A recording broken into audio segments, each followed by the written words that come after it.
Hey guys, this is Comic Uno, and today I'm doing Comic Uno's Best Comics of the Week. And this is the show where I review all the comics I've read this week in one show. We go least favorite to best pick of the week and everything in between. And of course, at the end of the episode, we talk about the viewer's pick of the week. So in the comments below, let me know your pick of the week for a chance to be featured in the episode. But let's get started. I had 12 comics this week, so a pretty average sized haul. Number 12 for me this week was Darkhold Wasp issue 1.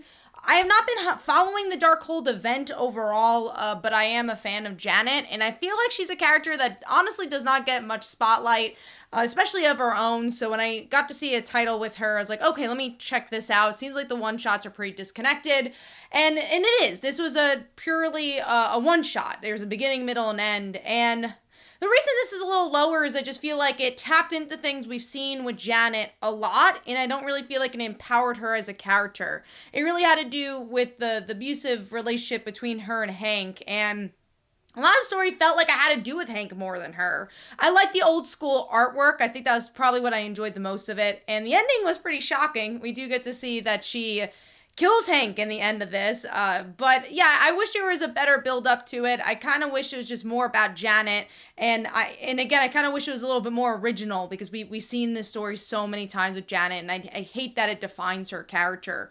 So I'm going to give that 2 stars, and that is number 12. Moving on to number 11, which is the Amazing Spider-Man issue 78 Point Beyond. So we're going back to these point issues, and this has really nothing to do with Spider-Man. It really does have to do with the Daughters of the Dragon, characters I do enjoy.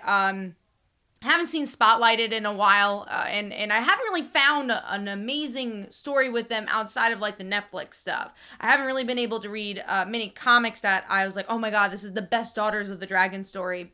And this one, I feel like it just it takes away from the scope of Ben Reilly, and I understand that's kind of the point of these Beyond issues, that you're allowed to focus on other stuff, but I don't know if it was necessary for the story. I don't really know if it added much. It kind of just felt very fillerish. The artwork was extremely cartoony here. I love the dynamic between Misty and Colleen, but I just don't think it did enough for me to really enjoy this issue. And I guess I'm curious to see what these other Beyond issues do, but I hope there's a better connective tissue to tell us what this whole plot's going to be about and why we should care about this Beyond Corporation. So overall, giving that 2.5 stars, and that is number 11.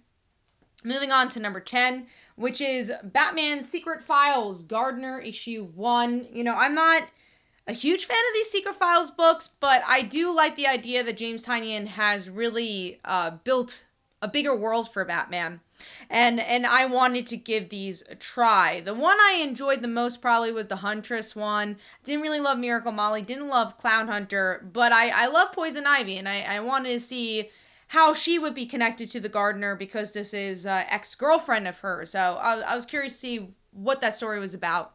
And something I really haven't been loving about the Secret Files books is that it's very explainy. The whole book is exposition. It's like, well, let me tell you a tale. And it's very explaining to you instead of showing you what the story's about. And there's elements I enjoyed with this issue. I liked seeing how Harley and Poison Ivy fell in love from Gardner's point of view. I liked her relationship with Poison Ivy. It tied into the regular Batman stuff pretty well. I don't know if you needed this issue. So I enjoyed some of it. I just didn't really love the narrative. It didn't get me into the character. It didn't get me involved in the story just because I felt like there was a distance. There was like a hand being held to really connect from this because of the way the narrative was told. Artwork also, from a coloring perspective, I enjoyed, but the pencils were not as sharp as I think it could have been for this book. So overall, giving that 2.5 stars, and that is number 10. Moving on to number 9, which is another Bat book, and that is Batman issue 117. So Batman, this is actually the last issue of James Tynion's run, which kind of blows my mind that we're already here, and then the next issue is going to be Joshua Williamson. And there's no big bang here. You know, the ending is kind of simmer where, the bad guys have been defeated for now. And we get to see the Bat family team up. We get to see some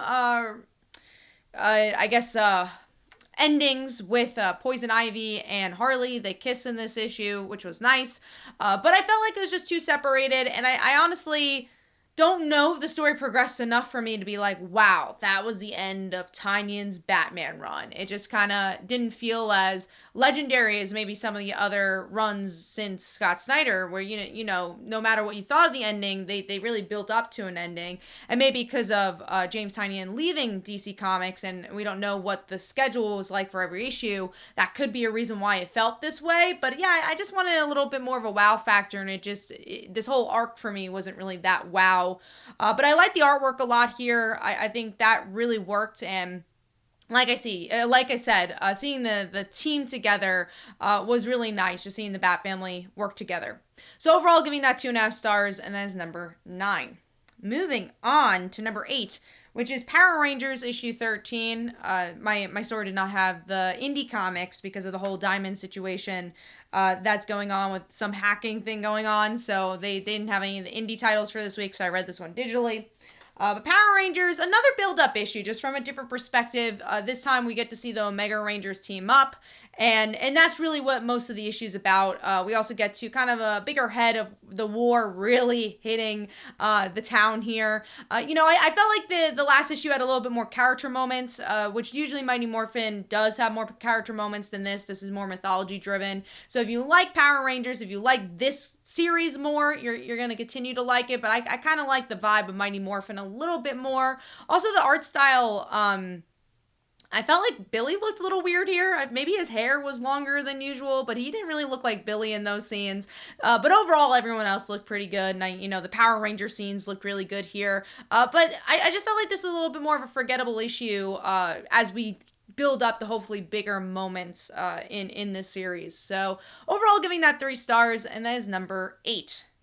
Moving on to number 7, which is Aquaman The Becoming, issue 3. It was announced that we're getting an Aquaman book, where it looks like it's going to be this whole Aquaman family book, which I'm super excited for. And this one was really wordy. It was a very wordy issue, but I liked the ending. I like where it was building towards. It's building, again, the Aquaman family from Jackson Hyde's point of view. We always get so much with Black Manta, but never a lot with his mom. And now we get to see that he has a sister, and that was cool. I like that build up. Again, it took a while to get to that build up. There was a lot of wordiness that took away from the art, which I think the art looks great, but when there's so many bubbles, it gets a little crowded. But overall, I like this series, and I'm curious to see where this is going to end up going. So I'm giving that 3 stars, and that is number 7. Moving on to number 6, which is Robins issue 1, a book that I was excited for, but also I was a little hesitant for, because A, we have so many Batman books, B, the whole round robin aspect where, it felt like Robins was always going to win. So that was like why I was hesitant. But also, I love Robin. I love the mantle of Robin. I love all these characters. I love Stephanie Brown. So I was glad that she was included. And I was just overall excited for that. And this felt a little simple, I would say. Like, if you never read a Batman book, it really explains who these characters are and kind of goes out of its way to explain who all these characters are. Like, this whole middle chunk is like, well, if you don't know who Tim is, this is how he became Robin. And it's like, oh, you don't know who Stephanie is, this is how she became Robin, and how she also didn't become Robin. I like that as a fan. Like, I liked hearing from them, but I don't know if it really added much to the story, and that's most of the issue. But I like the cartoony nature. I really love just seeing these characters interact, and what really got me was the ending. There might be another Robin, and who is she, and how she connected all these people. So I that really brought the issue for me. I'm like, okay, I'm invested to see what issue 2 is going to bring. But I just thought the dialogue work could have been a little stronger. And I think the chemistry between characters could have been a little stronger here. You have, a plethora of really interesting characters that you could get some really interesting chemistry between, and it just kind of falls flat here. So overall, giving that 3 stars, and that is number 6. Moving on to number 5, which is Spider-Woman issue 17. I'm not sure if this is supposed to be like a filler issue in some regard, but it's a Hollywood issue. So we get to see Spider-Woman hanging out with her stunt friend, Lindsay, and meets up with the famous actress, part of this kind of Western movie. And we get to see that the actress like really wants to be part of the Avengers and stuff like that. And by the end, it looks like Spider-Woman's friend goes missing. And so that was interesting. I liked the bigger narrative of Jessica figuring out, okay, am I a good mom. You know, I keep escaping to go be Spider-Woman, and she's asking all her friends about it. Like, I like how that was weaved into this issue. I like her friendship with Lindsay. I like seeing this kind of bigger Hollywood story, and I'm interested to see how this actress is going to play a part, if she's going to be a bigger character. I was a little uneasy with the topic, though, because it reminds me a lot of the Russ situation that's, you know, obviously ongoing with the Alec Baldwin situation, because they do have a conversation about guns here. It is a Western movie, and I'm like, is it supposed to be about that? And what commentary they're trying to have with it. So I felt a little uneasy on that regard, but I am curious if it was written before or after the fact, and if that's tied into it at all. But yeah, overall, I again, I don't know how to feel about that section of it, but as a Spider-Woman superhero book, I think Spider-Woman had some really good moments here. The artwork is still very good for this book. There's some really, really cool like double-page spreads here. So overall, I'm curious to see where this one's gonna go. So I'm gonna give that 3.5 stars, and that is number 5. Moving on to number 4, which is Dark Ages issue 3, and with this issue, we get to see some big moments. With some deaths, as I think Tom Taylor is very known for with these Elseworld stories, where he's not scared to have deaths here, and I feel like that's where the issue really picks up. You have some, you know, smaller moments with Johnny just like making tea for the kids, and then the bigger moments of a Purple Man showing up, controlling Quicksilver, killing the Human Torch, and then Sue realizing that Reed might still be alive and connected to the larger villain here. So I really like the Fantastic Four aspect of this issue. Sue's emotions are really good, from artwork to the scripting here, and that whole last end of this issue really makes the issue, makes the story here. So overall, I enjoyed this one. I give it 3.5 stars. I like the series. I don't know if it's as strong as issue 1 for me, but I still am invested in this world, and I'm happy to see some of these shocking moments as well that are really only possible with an Elseworld story. And artwork is really solid for this too. Very much feels like an event where anything could truly happen. So giving that 3.5 stars, and that is number 4. Moving on to number 3, which is Superman Son of Kal-El, issue 5. Obviously, was very excited for this issue. As a bisexual person myself, I was very excited to see how this was going to be portrayed and see the overall story. I will say I think this issue would have had a little bit more oomph if I didn't know it was going to happen.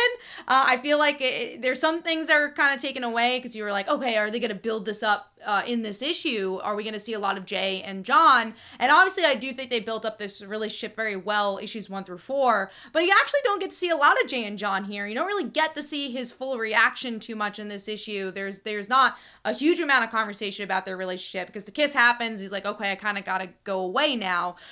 So I like the moment, but I hope there's some bigger moments to come to really discuss the relationship and see more of the relationship. The issue itself it's really just John reacting to everybody's cries and how he could balance this all and not really doing it well. He's kind of driving himself sick as he's trying to save everybody and figure out who he is as Superman, which was really interesting. I feel like it was a little drawn out in this issue, because it really is a lot of just trying to save people throughout the issue. And I kind of wish there was just more maybe conversation between him and Jay to kind of expand on his feelings of you know, the Superman role, or maybe we'll get that more in next issue. But overall, I thought it was a pretty good issue, but I think it would have been a great issue if I just didn't know everything that was going to happen before it was released. So overall, giving this 3.5 stars. Artwork was really solid for this book. I really do like the art style. I think John Timms does a really good job here. It's John Timms, right?